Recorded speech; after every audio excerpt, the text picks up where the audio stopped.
Hello, everyone. Welcome to Shining Hawk Healing. I'm Tony, and I have a special guest. It's Andre of Astrology Alert. Hi, everyone. That's your YouTube handle, and you guys should go over there because he's got so many things, the political readings and things like that, and you can see him on Linda Grindel's channel a lot, and that's where I mostly see you, Andre, on Linda's channel. So, and then I saw the interview that you did with Kim was really awesome too. That was a good interview. So I just want to start out by just sort of asking you, how did you get started in astrology, and when did you start? I was 22, so it's a long time ago. It's something that was preceded by learning meditation. And I didn't know that meditation would take me to astrology, but I started to notice as the months were passing and I was meditating regularly, that I just kept getting this sense that there might be something to the planets. And so still took a while. I had the impulses for months, but it was about a year later or so that I finally went to a bookshop and bought books to calculate charts, because computers were not quite coming online yet.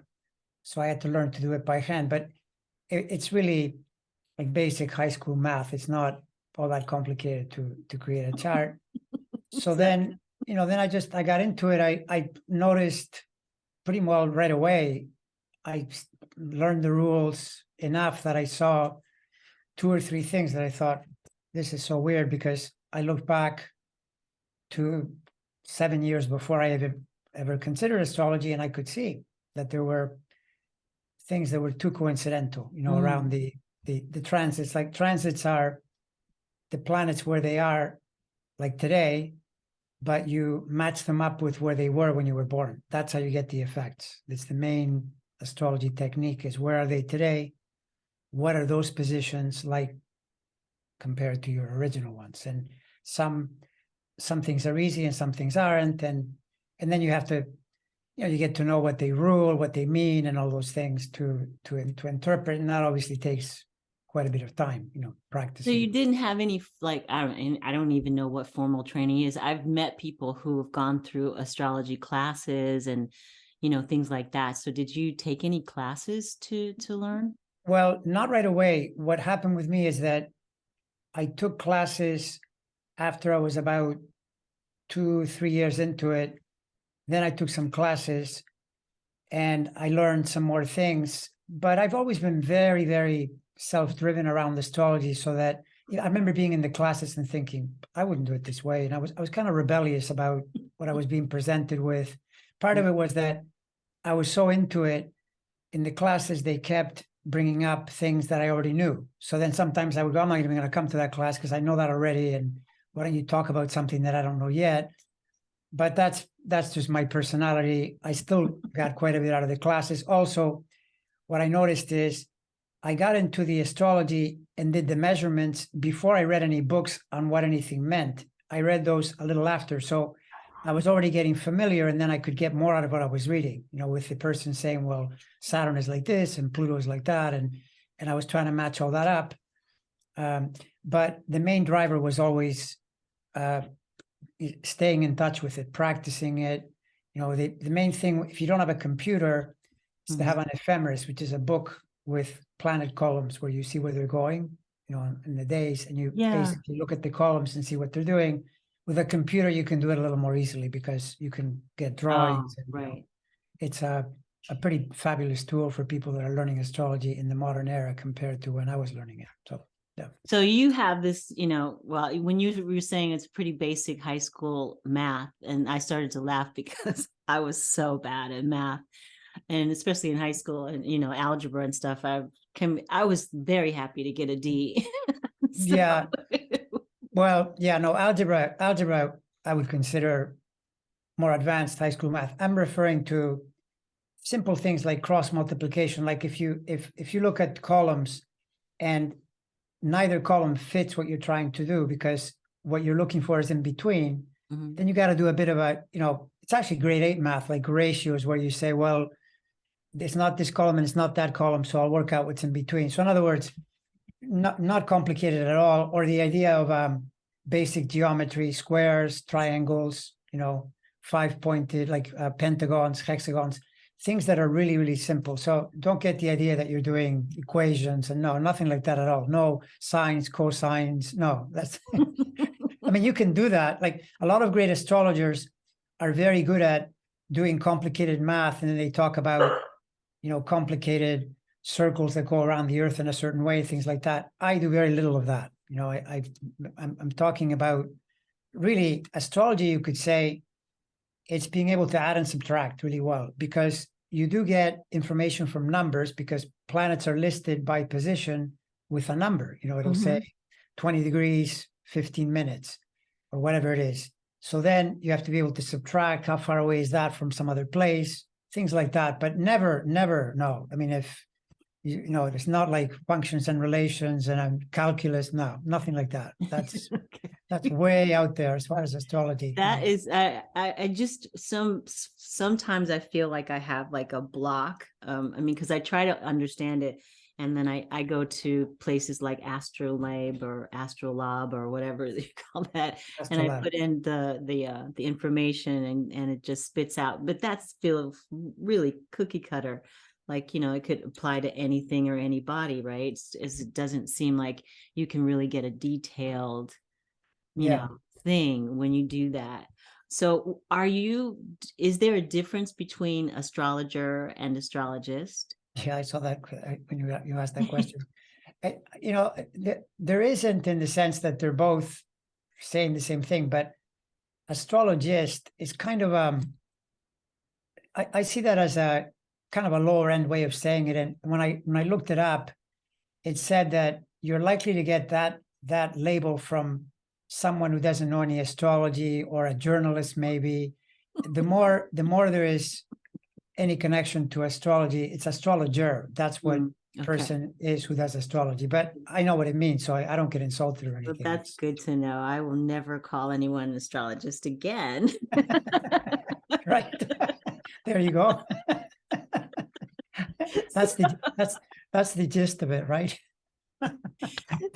So I have to tell you, I started taking this class on medical astrology. Do you know about that? Do you do that? Yeah, I don't specialize in medical. I just, I have enough knowledge to know when there are health conditions in a chart, but I don't go really deep into the detail of saying things like very specific diseases and things like that. I don't, but I'm aware of it, and it's a definite, it's an important branch of astrology. Yeah. What I didn't realize was that, and I don't know if you know this, but I use this medicine wheel, to do like readings on energy and stuff. And the 4 quadrants that they go over in medical astrology, they put three signs into each quadrant. And I found that to be really kind of like, wow, I didn't really know that there was such a connection between astrology and like the wheel, or the medicine wheel, that kind of thing. I mean, there's so many different ways people use a medicine wheel, but I had no idea that it was it could correlate to astrology, and that kind of blew my mind a little bit. Was like, wow. I mean, the circle is a really universal symbol of all kinds of things. I mean, you could even say, sports are played with a ball, it's a circle. Wheels are circles. I mean, circle is like a magical, figure, and it's not surprising that you would get those connections. And then when you draw 4, like the 4 quadrants, that's used in astrology itself, separate from any other system or from any other classification, just to say that each quadrant in the astrology chart has important meanings, that you apply, like in broad terms. Like, for instance, there's a career quadrant, relationship quadrant, Mhm. creativity quadrant, and self quadrant. They're the four basic quadrants. Wow. And then within that, you get other distinctions. But yeah, that's totally valid. And by the way, and accurate too, because one of the things that I've discovered doing this so many years is that you get into something and then you start saying, well, that's could be true, maybe it isn't, maybe it is. And then when you experience it, you realize, yeah, it is, because I just went through this, and during these 3 years or whatever it was, that's exactly what was going on. And you realize why they get classified that way, be it more relationship or more self or more career or whatever. So yeah, quadrants are definitely valid, no question. Awesome. Awesome. So the burning question, for me anyway, is, are we in the age of Aquarius? Are we living? People ask that all the time. Well, the answer to that is it depends on your vantage point, and it depends on how you want to measure. Because if you use constellational astrology, where in the Vedic system, for instance, they'll use the constellations themselves, these places where stars are congregated. So there's like the Virgo constellation, the Libra, and like that. Mhm. So then the logic there is that way back, it's now, I think, something like, I can't remember the exact number of years, but it's been more than 1,000, where they used to be lined up so that Pisces, Aries, they were lined up exactly the same way, but the sky is kind of moving backward very slowly. So then now in a Vedic chart, what'll happen is, let's say a person is born March 23rd, something like that, or March 22nd, which is the beginning of spring in the seasons. And when you draw a Western tropical chart, then you are a 0 Aries or 1 Aries, you're an early Aries. But in the Vedic system, you're actually way back in Pisces, because in the sky, the constellation doesn't line up, right? So in that particular way of thinking, we haven't reached Aquarius yet, and we won't reach Aquarius for another 600 years. So if you want to say, well, when is the age of Aquarius? 600 years from now. Not very useful. That's completely out there, where you think, okay, great. So someday we'll reach whatever that means, right? I actually have a different interpretation. And the way I interpret Aquarius is by what I know about Aquarius and what I know rules and co-rules Aquarius. And to my mind, because Uranus was discovered in 17, I think in the late 18th century, 1780 or something like that. So that's the co-ruler of Aquarius. And if you look at what happened around that time, electricity was discovered concurrent with Uranus, and Uranus rules electricity 100%. There's no doubt about that. That's 100% true. And then humanity starts to use electricity, and notice that from that period, we get a lot more democracies. Prior to that, there were kings and fascists and rulers and, like the Mongols. I mean, it was all kill or be killed. All of a sudden, Aquarius, which is the sign of the people, Aquarius is the idea of the group, the idea of society at large, and democracy and Aquarius go really well together, right? So my understanding of this is that we are already in the age of Aquarius. It's just that just because we're there doesn't mean it's utopia, But at the same time, if someone says, well, it should be better. Yeah, it could be better, but it could be worse. Would you rather be ruled by a king?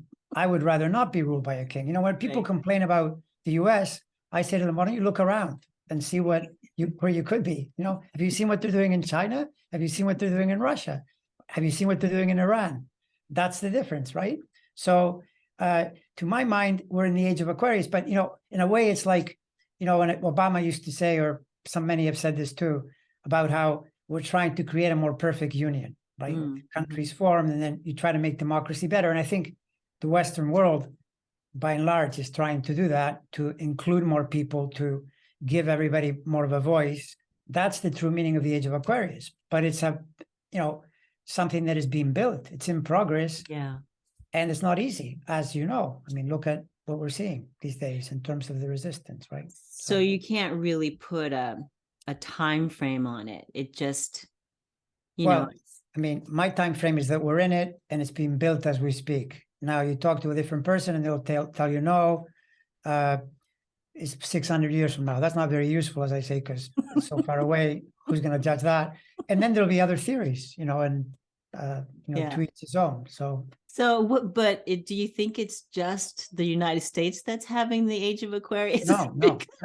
No, because if you think about it, electricity and democracies throughout the world, it's not just the United States, it's the whole planet. It is a major, major force. It has never happened until now. Well, Athens did it for a little bit, and there were a few experiments, but now it's actually the dominant way of governance. I think this is a major advance. I really do. I think it should be promoted and kept, and for all its problems, I think it was Winston Churchill that said, democracy is a horrible system, except for all the other systems.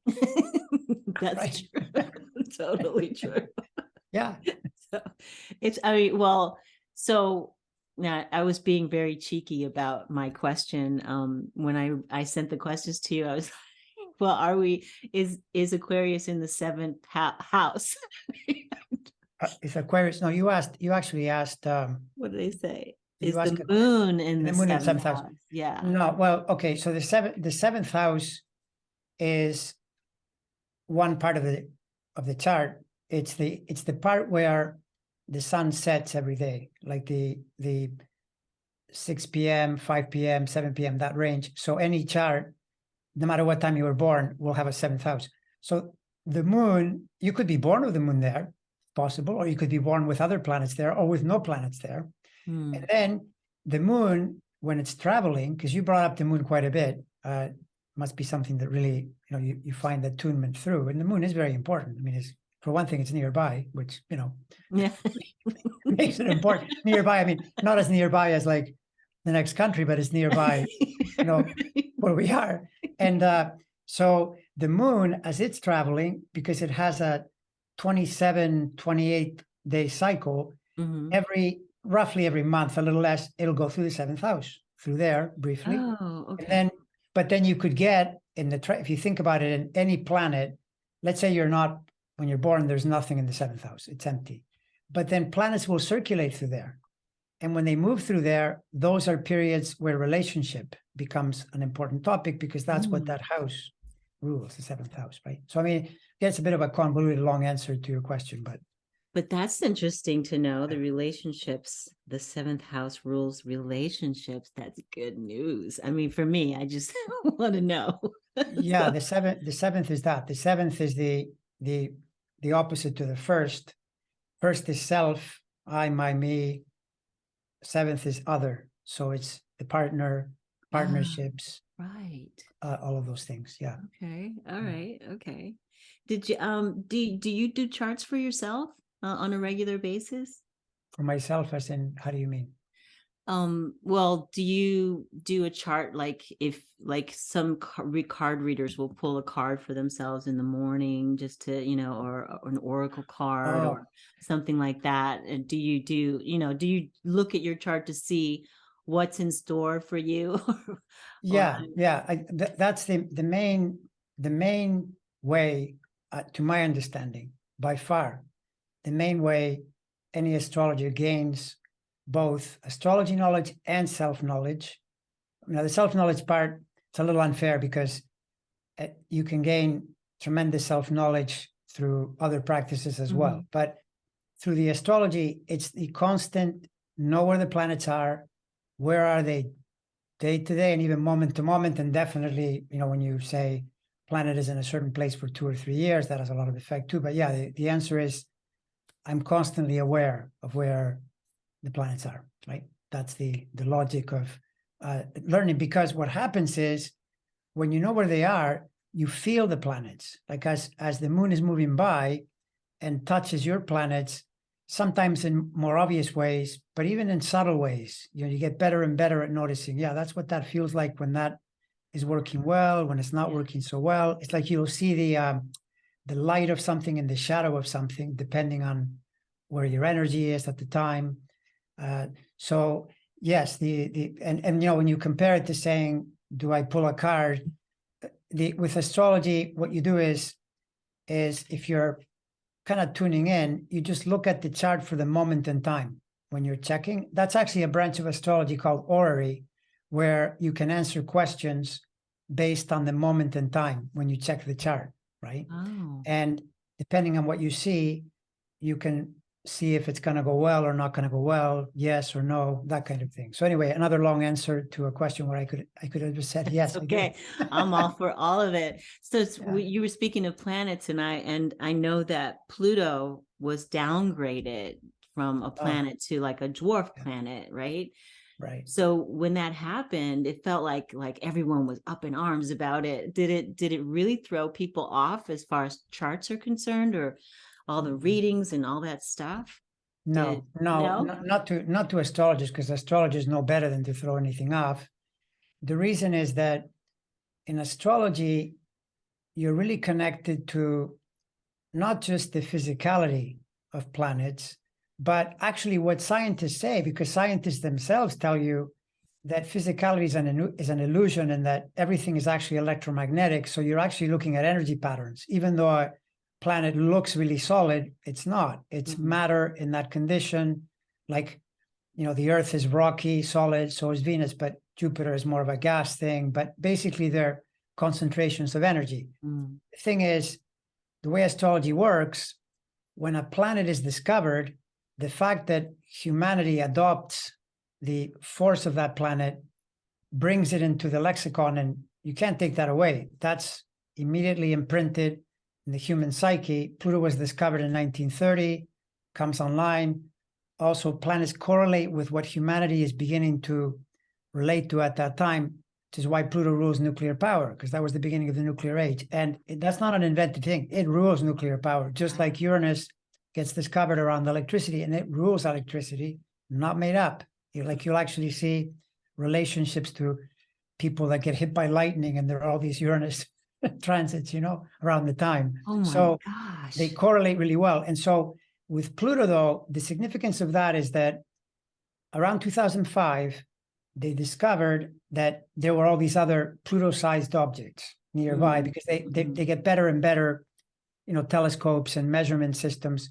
So then they thought, well, if we include all of them, we're going to have a mess, because there are going to be all these planets. And the thing with Pluto you have to realize is Pluto is the size of the moon. It's pretty small. It's a small thing way out there. So the decision was made, we're going to throw it out. And so then we'll stop at Neptune. But then you have to say, okay, wait a second. So they throw it out. What caused this? What caused it, the most key thing, was the first planet they discovered, called Eris or Aries, depending on how you pronounce it.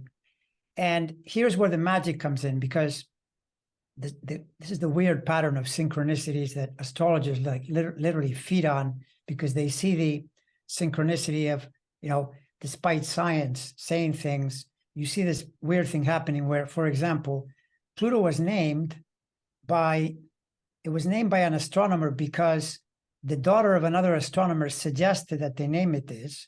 Because, in the first place, ask yourself, why are scientists naming these planets with mythical names? That's pretty weird. Why don't you just call them Planet X? No, they go and they find Pluto, the Lord of the Underworld. And isn't it amazing that it turns out to be that? Amazing, right? And isn't it amazing that the girl who came up with the idea never took up mythology after that? She became an accountant. She just happened to be she told her father something like, oh, that's kind of cool. It's out there really far away. It's really cold. Call it Pluto. So he calls the other guy and they call it Pluto, which apparently they were going to call it Minerva, but Minerva was already taken by an asteroid or something, right? So now we get to 2005, 75 years later, and they discover this new thing and they call it Eris, the goddess of discord. First problem is, think about that. It's a goddess, so it's a female figure. And it immediately is the counterpoint to Pluto. Pluto is in mythology, is the excessively dominant male. What does Pluto do? Pluto abducts Persephone, takes her into the underworld. There's a weird thing in that she sort of likes it, but doesn't like it. Some of that is true too, whatever. But point being is, it's the macho, a lot of this MAGA thing is Plutonian. Fascism is Pluto, literally, right? So Eris comes along, bumps Pluto off. That's already a signal that the power of women is rising. And you can see it. It's right in front of you. Yes. So it's right there. It's from that point, not just women, by the way. In the myth of Eris, she is this angry goddess who is upset because of being left off the table. So any group of people that have been left behind, with diminished rights, with, so this brings in racial issues, it brings LGBTQ, it brings in women, all of that is moving forward. You can try to stop it, good luck. Very difficult. In fact, one of the things I've often mentioned in my videos and types is Trump is doing a favor, like through his horrible behavior, he's causing more women to come into power. He's actually trying to prevent them from doing that. And instead, they're gaining power. And it'll keep going because, matter of fact, in recent years, Pluto and Eris, it turns out, coincident with the recent election and even with the pandemic, they're square. So they're at odds. And I was saying this early on, that Eris was going to win that battle because it's in a better sign than Pluto for this. And so it's moving in that direction. And now I include them both when I look at charts. Some people even add, you can add other ones. There's another one called Haumea, Makimaki. There are these other bodies. But the problem with astrology is if you're not careful, you can create a chart that is a total mess because you'll have, 40 like asteroids, Pallas Athena, Chiron. Pretty soon, it's too much. So I prefer to go with the known planets, include Pluto and include Eris, and read it that far. Sometimes I'll throw in Chiron if there's something, unusual about a certain chart too. We hear a lot about Chiron, and Chiron is the wounded healer, right? It is. So how does that, Chiron is Chiron a planet or a dwarf planet, or what is Chiron? Chiron is, like, if you think of Pluto and the moon and Eris, these are small bodies, but they're still, the moon is still, there's a lot of mileage there. Chiron is, I think it's something like 150 miles across. It's a very tiny asteroid-like thing that is floating around between Saturn and Uranus in a 50-year orbit. And yet, it has meaning. Like, by the way, one of the things with Chiron is you want to understand it, right? Because Chiron is the wounded healer. So think of, this is where language often reveals in a pretty obvious way. Chiropractors, that's a Chironian thing, right? What do chiropractors do? Chiropractors are involved in a certain kind of thing where they're always adjusting and they never fix it. Like they fix it a little bit and then you have to go back, adjust again. So it's this perpetual adjustment. And when a person has a Chiron theme, it's like they're always chasing this thing that they can't get rid of. And in the process, though, they become wiser and they become healers themselves. And you often see people with Chiron influences in healing practices. And a matter of fact, one of the more famous ones, and I'm saying this now because it illustrates the Chiron principle, but I'm not sure that he had Chiron, so I could be getting in trouble here. But he definitely expressed the archetype. This guy named Milton Erickson, who was he did forms of hypnotherapy, but he himself had some kind of disease he couldn't overcome, yet he became a brilliant word therapist. Like he could talk you into almost anything through the suggestions that he did with his voice and with what he was saying.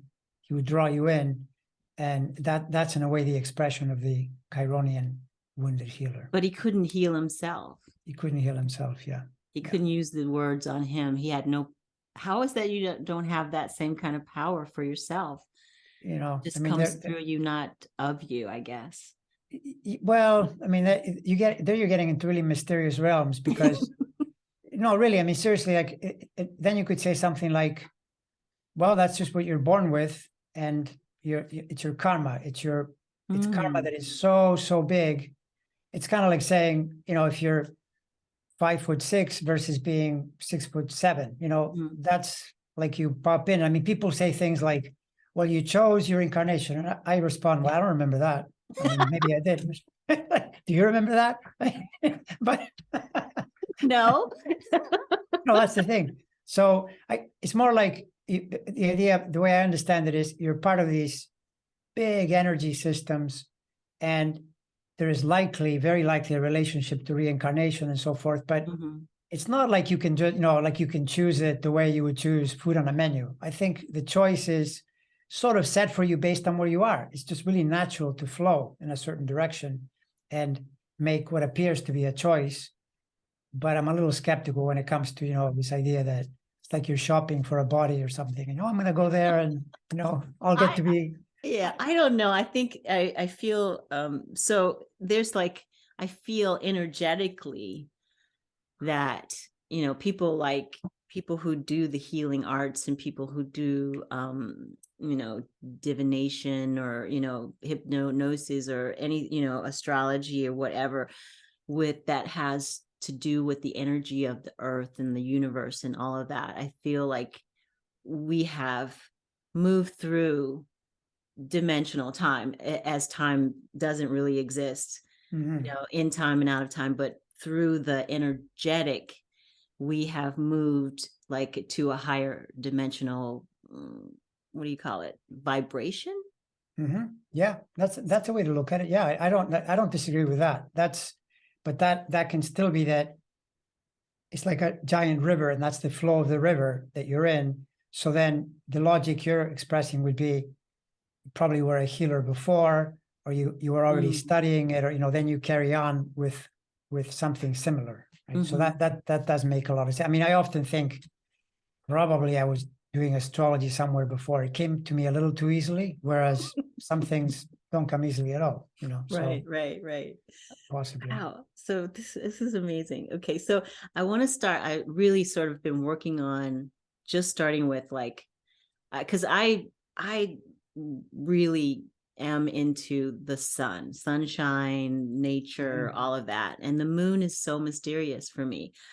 So I just wanted to sort of talk about more about the moon and what I did like that astrolabe thing, and it said that my moon was in Pisces, so I have no idea what that means. So Well, how does that affect you?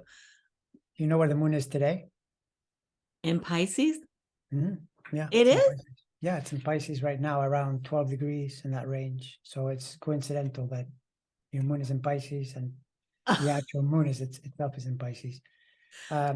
Yeah, so Pisces is the 12th sign. You start with Aries and you go around, and 12th sign, 12th house. That's actually how you study astrology, is get really good at the core meanings of each box as you go around each sign. And then you project the moon into that. The moon is, maybe it's unsurprising to think of it as a more of a daily occurrence, more immediate than the sun. The sun is further away. The sun is actually the deep self, the purpose, the person's inmost desire, their heart, so to speak. The moon is a lot closer.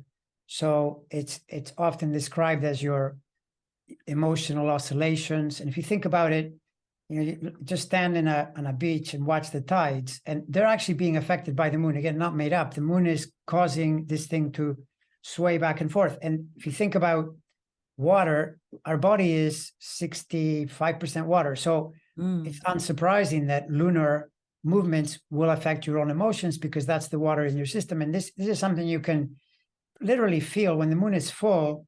It has a very different feeling than the new moon. The new moon tends to feel kind of flat and dull, and the full moon feels more energized but more unstable. And so you can get really insightful moments, and moments when you lose energy because you crash, literally.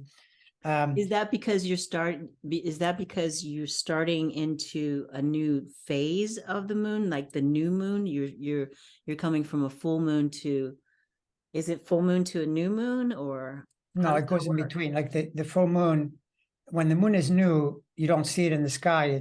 It's like you have to picture it as the earth is blocking, like, because when you see the moon, if you see the moon, what you're seeing is sunlight. Okay, this is important to realize.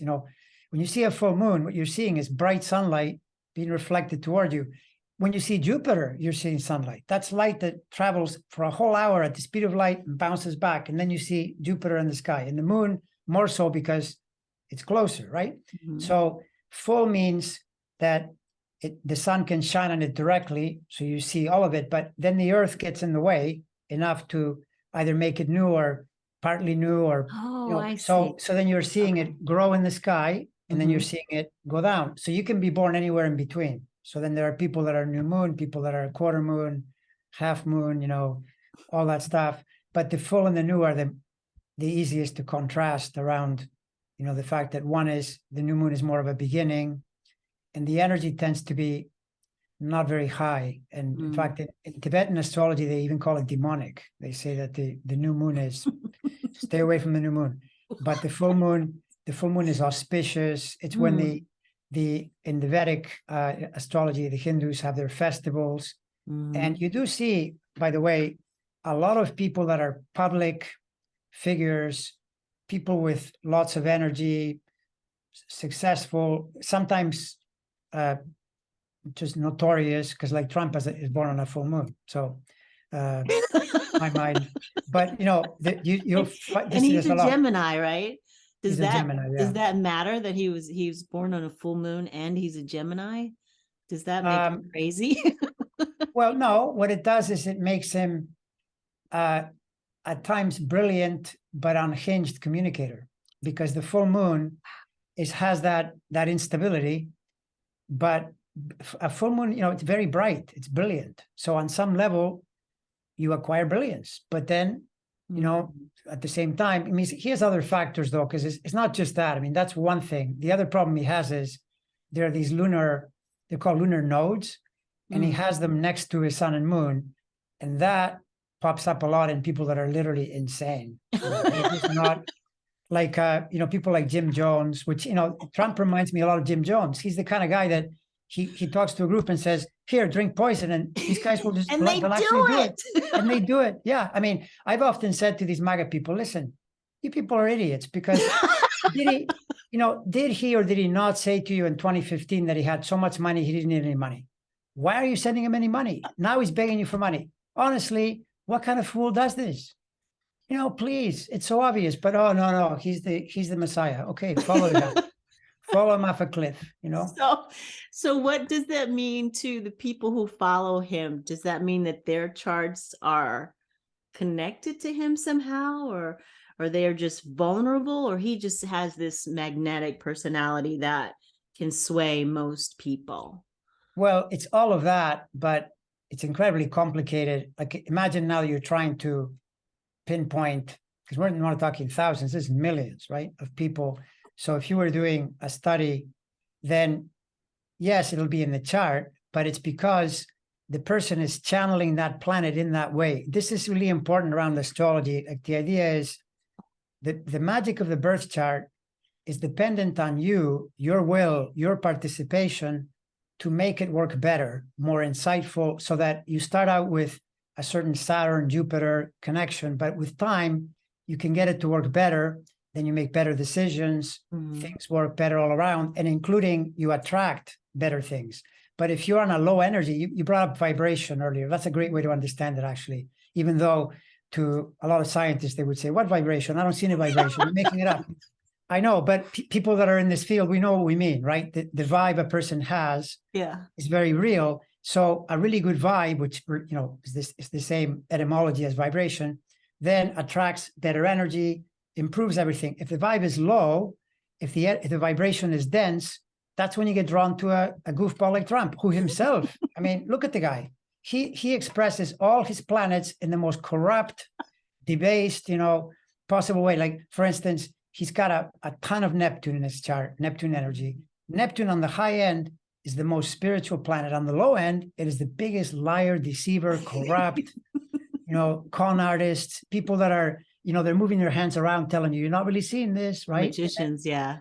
So that's how it works. And it brings in a strong measure of your own will, because sometimes the tendency in these arts is people throw too much into the fate bin and say, well, if, you know, I'm never going to make it because I have, I don't know, Saturn square Chiron, you know, they'll make something up that bothers them. And that's not it at all. You know, if you do that, it's like you're condemning yourself to remain in the same vibratory. I just don't understand how he can sway so many people when the obviousness of him, you know, his outer you know, self is so I don't know, it's so corrupt, and you can see it. It's out there for you to see. I mean, if you really need it to hit you in the face, it does.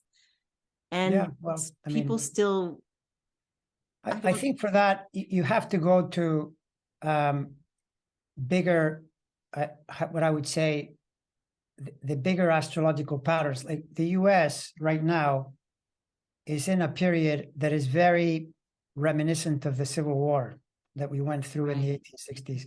This is true from where Uranus and Neptune are transiting. And so if you think back to the Civil War, what was the issue? It was obviously, very obviously, a racial issue, right? That's what happened.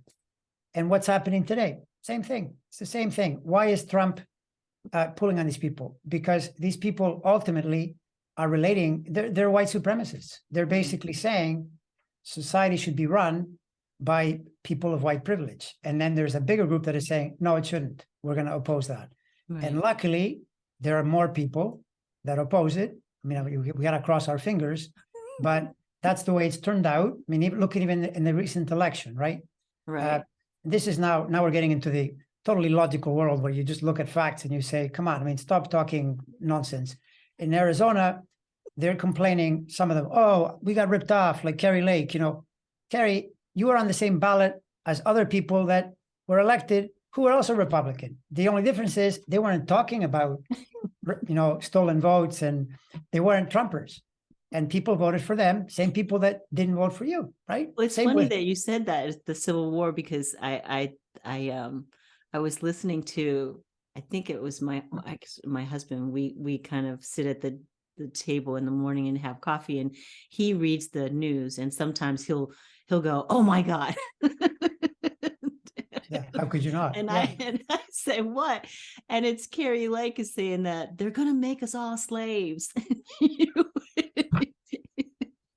And Yeah. you were talking about the Civil War, and she's talking about how, if she doesn't become governor, then everyone will be slaves for some Right. But see, this is interesting right there. I actually only had that insight pretty recently because I could see different patterns, but then it kind of hit me. All of a sudden, it was like going, the light turned on, right?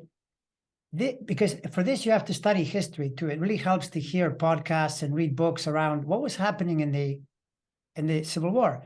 They were telling the people the same thing. The South back then, they were telling the U.S. citizens, if you don't side with us, they're gonna take away our freedom. Which, by the way, they wanted the freedom to enslave people. So to them, freedom represented that. And I don't know if people know this, but apparently they were trying to expand it south into Mexico and Central America. So the idea was to build this huge empire with the slave trade. Now, the North opposed it. Why? Now, think about it. If something is happening and freedom is at stake, the people that are telling you the story of freedom that is wrong, made up, are probably going to fail because, they're saying freedom is enslaving people. That doesn't make sense. Freedom is freeing people. So who won? And now we're in the same place again, right? They're telling you, this thing with Democrats, they're going to enslave us. Well, isn't it you guys that are telling us that freedom of religion means we should do it the way you do it, or women should do what you say, and not have any rights? This is what you call freedom? I don't think so. So then how do you expect the planets that are trying to bring in freedom to support you? They're not going to. Right? That's the answer. Right, because it's not, you're canceling it out. You want right. freedom, but you don't want freedom. So Right. you don't Right. get anything. It's a hoax. I mean, for Carrie Lake to say that putting her in power is freedom, how does that even work? I mean, she wants to take away she doesn't want to have proper elections. Then they bring in these ideas that women shouldn't have rights, all kinds of things that reduce freedom, right? I was born in the Christian religion, Catholic, but I'm not for this idea that freedom of religion means everybody should be Catholic. Like, what do you mean? That's imposing on someone. You have to do it this way. No, and some of these Republicans say this, we are a Christian nation and we should make everybody think in the same way. No, I don't think so. And the founders said that in the Constitution. There should not be church and state. Yeah, separation of church and state, which is right. The line between the two it's just becoming more and more blurred. Well, if they have their way, it will just diminish because there will be no line at Yeah. all. Yeah. And it's very hard to even find the line these days because it's the fundamental lists Mhm. Yeah. Yeah. want it want it Right. so badly they want to fight and kill people for it. It's just Right. weird. I don't Right. understand Right. that. Yeah. I Yeah. don't understand that. So let's see. Did you when this last election, I'm going to get into politics for a minute, but this last election, did you see what was going to happen in the House? Did you calculate, kind of what You know, might happen in the House? in the house, I actually have to admit that I was being, and this happens. I mean, for the most part, I tried to be totally objective, and if something doesn't look right, I'll say this doesn't look right to me. I was reading it based on Biden's transits, and Mm, then I looked at Pelosi versus McCarthy, and I should have been more careful because Pelosi does have some problems there. In fact, one of the things that you see in astrology quite a bit is that when it rains, it pours. Like when you start to see hard events and you see a planet linked, and that thing that happened to her husband mm, was a little too active. Like it was a Saturn transit and it was going into the election. That was really active. And I thought that the Democrats might keep the House because there are other good things in her chart, and McCarthy's chart is pretty bad. But now we're going to see that McCarthy will probably have a really hard time controlling the House if he even gets to be Speaker. it's gonna get So, it. I mean, the bottom line is that overall, it was still a really good result for Biden because the Senate stays Democratic. He now is in a really good spot, and there's even this. Now I'm thinking that, and this isn't to give myself an out or anything, but there's this sense that I'm getting that it might even be better to have the House be Republican because this is the Trump problem. They want to get rid of Trump, but they can't get rid of the guy because he is so recalcitrant. He will not go away. So then they keep presenting something that is obviously a loser. You know, they're gonna now they're talking about Hunter Biden, and they're gonna spend time. I don't know what the heck they're doing. Why? Because that's what Trump wants. But Trump isn't winning anything, right? So then they can go into the 24 period more weakened. Whereas if you give the House and the Senate to Democrats, then it's easier to attack that because that's the party in power. And then you reach 2024 and you can argue, oh, we're tired of this, we need change. Right. So it may have been a stroke of good luck in a way Yeah. to, cede the power But temporarily. we may not be out of the, it may not be, it may not be a fait accompli, right now, because there are with all of the with all of Oh, the January 6th things going that's on true. That's true. and all of that. That's true. So the House may still change. I mean, we lost a House member this last week, I guess. One of them died. That was a Democrat. So yeah. So I It think it could, was yeah, in it could. Virginia. So it could still, you could, your perception of what the House would look like could still come into play, but Yes, it may be a delayed action because of all of the shenanigans that are going on right possibly. Yeah, that's a possibility. I mean, I didn't take that into account all that much, but a few people pointed it out, and it's true because if you start getting, well, I mean, think about it. If they start charging some of these, well, then I mean, you'll create it. And by the way, it's not that far away. I mean, serious crimes were committed, and this guy is found out. These Stuart Rhodes and the other guy. You can go to jail for a long time. You have to be careful, and Yeah. not to mention all those patriots who hit the Capitol. A lot of them are in the slammer. So It's yeah, just the big fish, the big fish, the guy who's behind all of it, right? The guy who's you can see him and his counterparts in other countries sort of slipping into this lower muck and yes, mud, right? You can see them slipping into losing a little bit of power. It may not feel like it, but it's seeping out slowly and they're losing a little bit of control. They're going like, oh, hair on fire situation. So yeah, I don't yeah, I hold a lot of hope that that things will continue to move into a higher vibration rather than the other direction. So Well, I think they will. I mean, that's been the main mistake I've made in the last 4 or 5 years is that I underestimated, because it's natural to kind of go, well, okay, that'll fix it. But then it kind of hit me. No, this is it's like a decade problem. This is not a 2 or 3 year problem. We got to sort through it. Just like, by the way, they sorted through it in the 1860s. It was a really nasty situation, and they sorted through it, and things got better, and they improved, and things became more progressive. We're in that same place again. But yeah, obviously, it'd be more fun to, oh, everything is cool, everybody's happy. No, it would be everybody's so not great. happy. It would be so great because it Yeah. just feels like things started to get better and then everybody got complacent, right? Yeah. Everybody got a little like, oh, everything is fine. And, some of the rules started to slip and it was not, and no one, maybe we were, saying, hey, stop. But, Yeah. for the most part, nobody else was going like that because things were going well. Kind of. Yeah, kind of, but yeah, I know what you mean. Yeah, I agree with that 100%. That's totally true. And the only thing is that having the resilience and the patience to know cycles can be easily 5-7 years, and then you're in this nail biting thing. But one of the things that's great, by the way, is that what this pressure has done is more people now are way more aware politically. And people keep saying things like, oh, they're not going to vote. They're voting. You can see they're voting. People are determined to hold up the fort and show up. And before there was a lot of, oh yeah, whatever, midterms, I'm not going to vote. So then you get consequences. So there are pluses to this, in what I mentioned earlier too.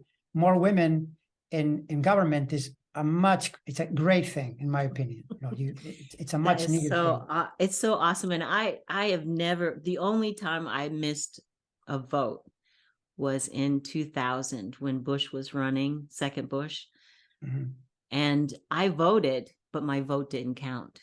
Somehow my vote got thrown out. I don't know how that happened, but somehow my vote didn't count.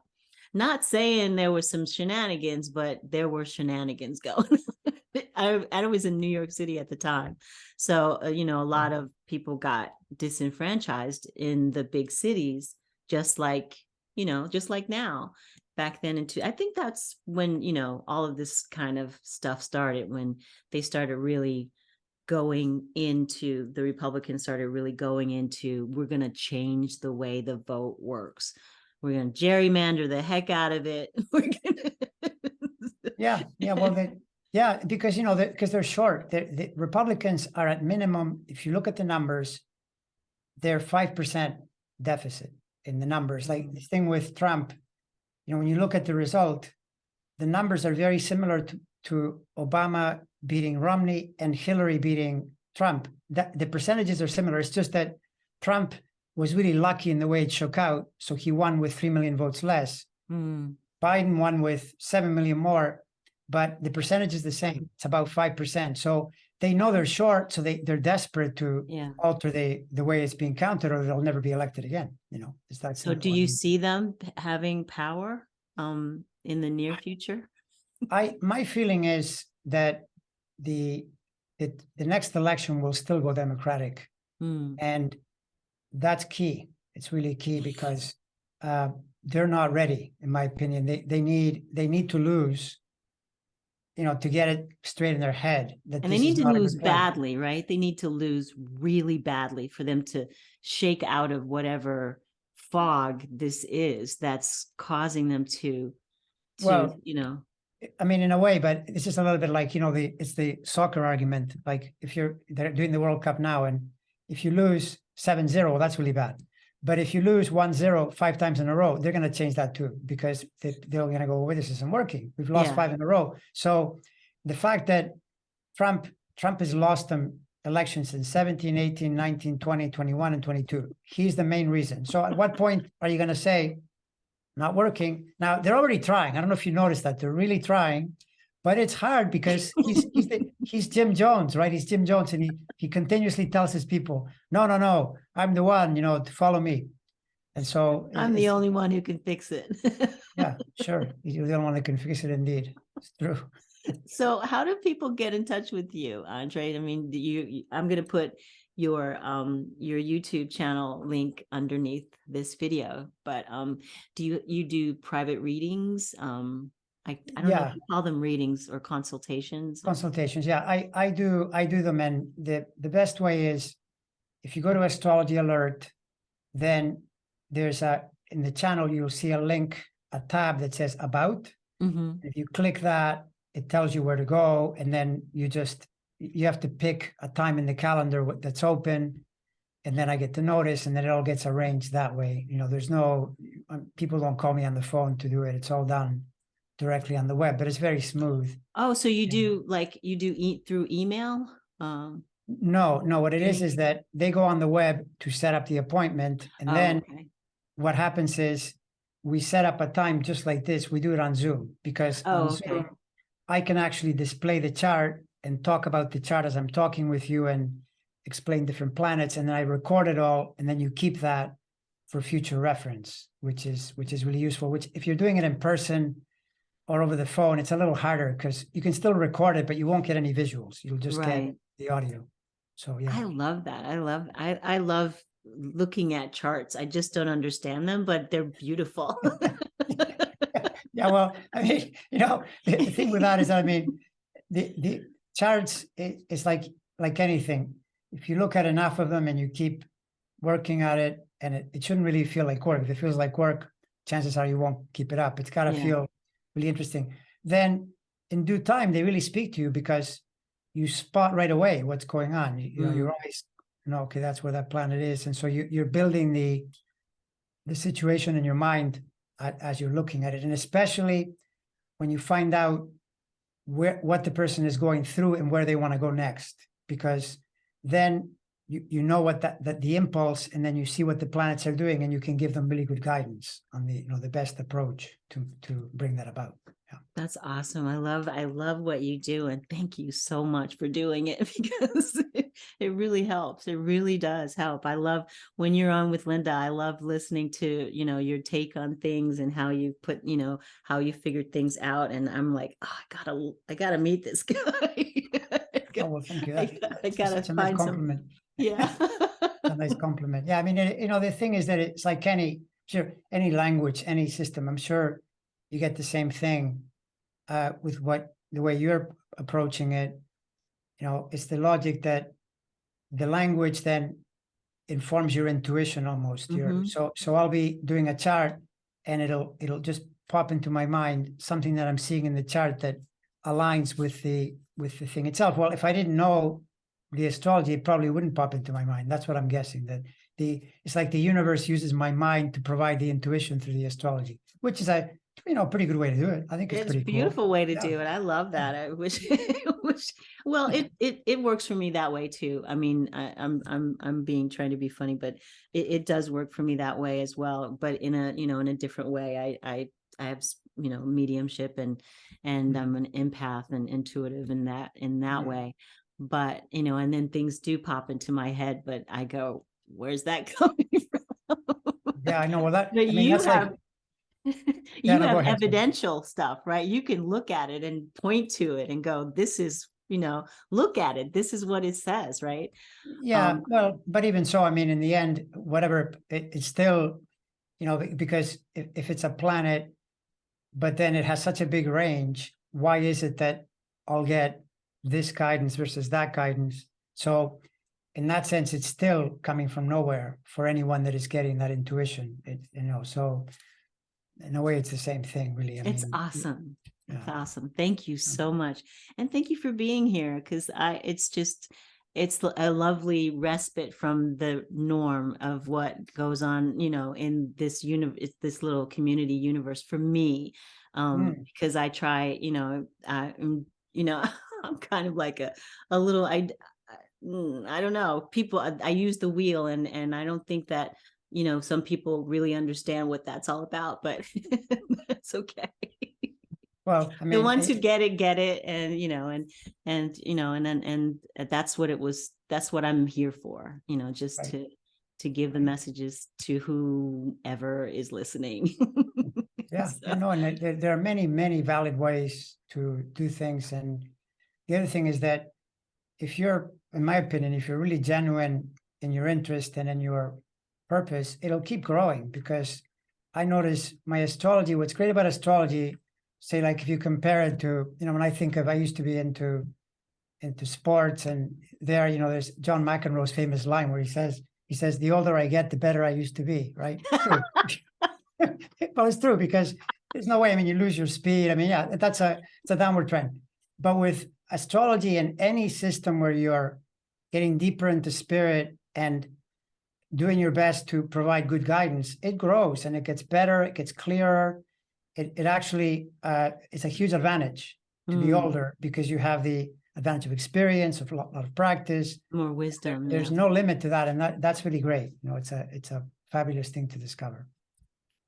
So thank you so much, Andre, for Pleasure. It was a being pleasure. here.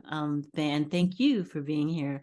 I'm going to put Andre's information underneath this video. And if you love the video, give us a thumbs up and hit that bell to be reminded when I do another video. And I will see you very soon. Walk in beauty, walk in joy, and walk in love. Thank you, Andre. We'll see you guys later. Thank Take you, everyone. care.